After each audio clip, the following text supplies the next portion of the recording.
Oke, kembali lagi bersama saya Giza di channel Giza Enza. Kali ini kita akan membahas film lagi. Kali ini judulnya Kyokara Orewa The Movie.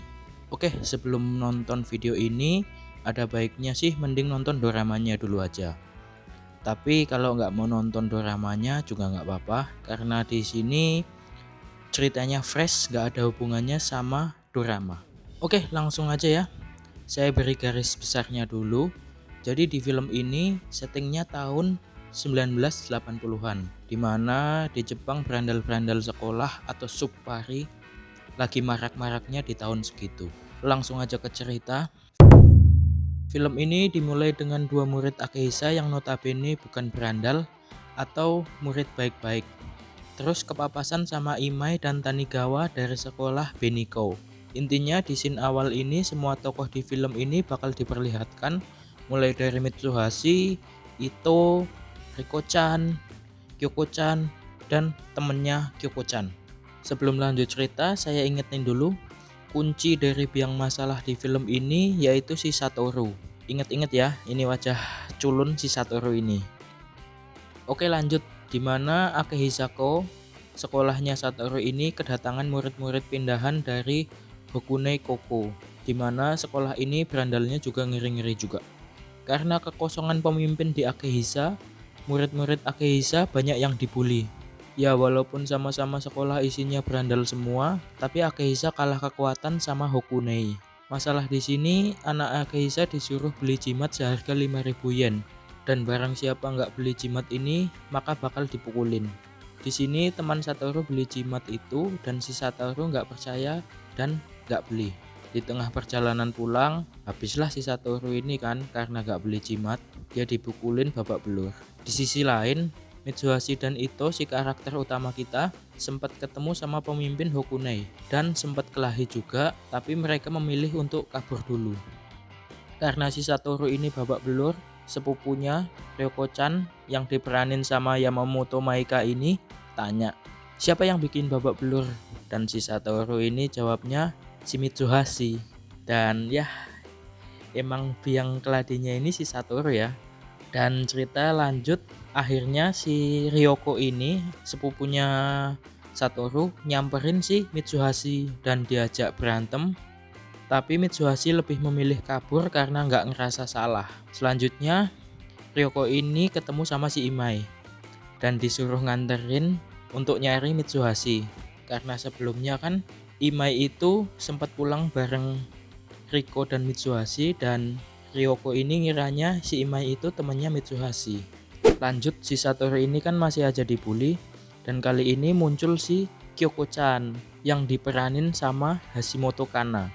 Ryoko-chan itu nyelamatin Satoru, tapi di tengah berantem muncul Ito dan akhirnya dihabisin semua sama Ito. Pemimpin Hokunai melihat anak buahnya kalah, akhirnya punya rencana licik yaitu membaik-baiki si Satoru ini. Dan si Satoru pun luluh, sepupunya juga percaya kalau kedua pemimpin Hokunai ini adalah penyelamat Satoru. Selanjutnya, si Ito ini menginterogasi Satoru. Kenapa si Satoru bilang ke sepupunya kalau yang membuli adalah Mitsuhashi?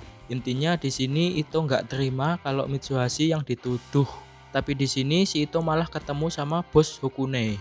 Berantemlah mereka berdua. Di tengah pertarungan, si Satoru masih peduli menyelamatkan Ito dengan ngomong kalau ada polisi datang. Akhirnya bos Hokunai ini kabur dan bisa dibilang di sini sih Ito kalah telak. Terus karena kekalahan itu, Mitsuhashi gak terima. Dia mencoba datang ke markas musuh, tapi di sana dia melihat kalau Hokunai lagi dikepung sama Akehisa. Dan di sini Hokunai mainnya ampas banget. Berantemnya pakai pisau. Akhirnya Akehisa pun kalah dan Mitsuhashi pun mengurungkan niatnya. Polisi mengetahui kalau tersangka yang pakai pisau itu adalah murid Hokunai. Di sini si Satoru berhasil dimanfaatkan sama kedua bos Hokunai ini. Dia menyerahkan diri ke polisi. Tapi karena polisi udah mengantongi tersangka, si Satoru pun disuruh pulang. Sepupunya si Ryoko pun mengetahui kalau Satoru sedang dimanfaatkan. Akhirnya si Ryoko berantem sama bos Hokunai. Tapi dia kalah. Akhirnya dia dilindungi sama si Imai. Si Tanigawa karena nggak bisa ngapa-ngapain, akhirnya minta bantuan sama Mitsuhashi. Di sini masalah clear, akhirnya Satoru sadar kalau dia dimanfaatkan sama bos Hokune ini. Di tengah pertarungan, polisi datang dan bos Hokune ini kabur. Dan yang paling epic adalah di bagian ini. Akhirnya bos Akehisa, Shisagawa dan Satoshi akhirnya keluar. Dan surat tantangan pun keluar juga. Akhirnya pertarungan Akehisa versus Hokune telah tiba. Ito yang ingin balas dendam pun ikut dalam tawuran ini. Di sini kita bakal diperlihatkan scene-scene epic tawuran antar sekolah. Dan di tengah pertarungan, Riko dan seluruh murid Nanko ikut tawuran membantu Akehisa. Di sini si bos Hokune, si Otake, dilawan sama Satoshi. Dan si Yanagi ini yang pakai senjata pisau dilawan sama Sagara. Ketika semua udah setengah pertarungan sama-sama bonyok, Otake ini sempat kabur, tapi dia berhasil dikejar sama Ito. Dan yang paling epic itu di sini. Si Ito ngeluarin uppercut dan si bos Hokune ini langsung KO.